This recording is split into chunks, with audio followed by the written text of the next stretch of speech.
Isayas, Kabanata 49. Makinig kayo, mga taong naninirahan sa malalayong mga bansa. Pinili na ako ni Yahweh bago pa isilang, at hinirang niya ako para siya'y paglingkuran. Mga salita ko'y ginawa niyang singtalim ng espada. Siya ang sa akin laging nag-iingat. Ginawa niya akong parang matulis na palaso, na anumang oras ay handang itudla.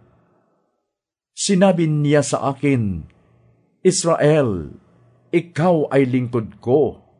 Sa pamamagitan mo, ako'y pupurihin ng mga tao. Ngunit ang sagot ko, ako ay nabigo sa aking pagsisikap.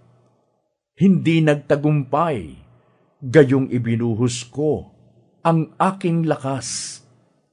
Gayon may, ipinapaubaya ko kay Yahweh ang aking kalagayan, na ako'y kanyang gagantimpalaan sa aking nakayanan. Bago pa ako'y panganak, ay hinirang na ni Yahweh. Pinili niya ako para maging lingkod niya, upang tipunin ang bayang Israel na nagkawatak-watak. Binigyan ako ni Yahweh ng karangalan, sa kanya nagbubuhat ang aking kalakasan. Sinabi sa akin ni Yahweh, Israel na aking lingkod, may mas mahalaga pa akong ipapagawa sa iyo. Bukod sa pagpapanumbalik sa mga Israelitang nalabi, gagawin din kitang liwanag sa mga bansa, upang ang buong daigdig ay maligtas. Ganito ang sinabi ni Yahweh, ang tagapagligtas ng Israel, sa itinakwil at kinamuhian ng mga bansa, at inalipin ng mga pinuno. Makikita ng mga hari ang pagpapalaya sa iyo. Sila'y titindig bilang pagpaparangal sa iyo. At yuyukod ang mga prinsipe bilang paggalang sa iyo, sapagkat hinirang ka ni Yahweh, ang banal na Diyos ng Israel. Sinabi pa ni Yahweh sa kanyang bayan, sa tamang panahon ay tinugon kita. Sa araw ng pagliligtas, sinaklolohan kita. Iingatan kita, at sa pamamagitan mo, gagawa ako ng kasunduan sa mga tao. Ibabalik kita sa sariling lupain, na ngayon ay wasak na. Palalayain ko ang mga nasa bilangguan, at dadalhin sa liwanag ang mga nasa kadiliman. Sila'y matutulad sa mga tupang nanginginain sa masaganang pastulan. Hindi sila magugutom o mauuhaw, hindi rin sila mabibilad sa matinding hangin at nakakapasong init sa disyerto, sapagkat papatnubayan sila ng Diyos na nagmamahal sa kanila. Sila'y gagabayan niya patungo sa bukal ng tubig. Gagawa ako ng daan sa gitna ng kabundukan, at ako'y maghahanda ng lansangan upang maging daanan ng aking bayan. Darating ang bayan ko buhat sa malayo, mula sa hilaga at sa kanluran, gayon din sa lupain ng Siene sa timog. O langit, magpuri ka sa tuwa. Lupa, magalak ka. Gayon din kayong mga bundok, sapagkat inaaliw ni Yahweh ang kanyang hinirang, sa gitna ng hirap ay kinahahabagan. Ngunit ang sabi ng mga taga-Jerusalem, pinabayaan na tayo ni Yahweh, nakalimutan na niya tayo.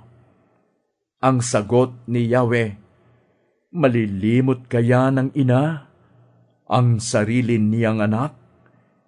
Hindi kaya niya mahalin ang sanggol niyang iniluwal? Kung mayroon mang inang lumilimot sa kanyang anak, hindi ko kayo kakalimutan kahit sandali.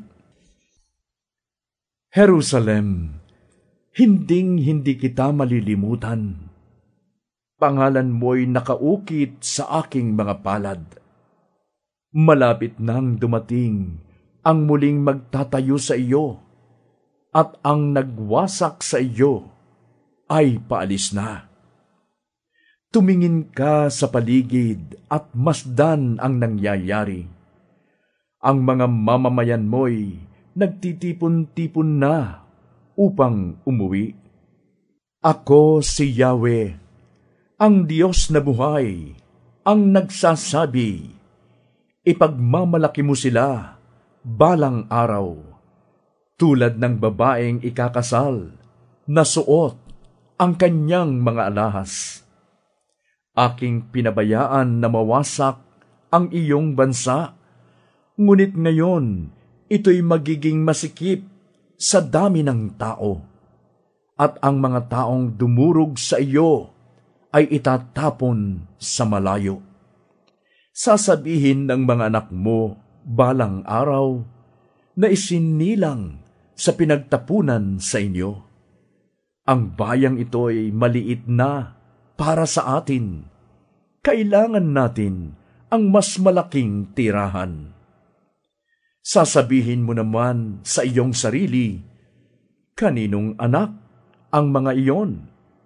Nawala ang mga anak ko, at ako namay hindi na magkakaanak. Itinapon ako sa malayo, ako'y iniwang nag-iisa. Saan galing ang mga batang iyon? Ang sagot ng Panginoong Yahweh sa kanyang bayan, huhudyatan ko ang mga bansa, at ang mga anak mo'y iuuwi nila sa iyo. Ang mga hari ay magiging parang iyong ama, at ang mga reyna'y magsisilbing ina. Buong pagpapakababang yuyukod sila sa iyo bilang tanda ng kanilang paggalang. Sa gayon ay malalaman mong ako nga si Yahweh, hindi mapapahiya ang sinumang magtiwala sa akin. Mababawi pa ba ang nasamsam ng isang kawal? Maililigtas pa ba ang bihag ng isang taong malupit? Ang sagot ni Yahweh, ganyan ang mangyayari. Itatakas ng mga kawal ang kanilang bihag at babawiin ang sinamsam ng malupit. Ako ang haharap sa sinumang lalaban sa iyo, at ililigtas ko ang iyong mga anak.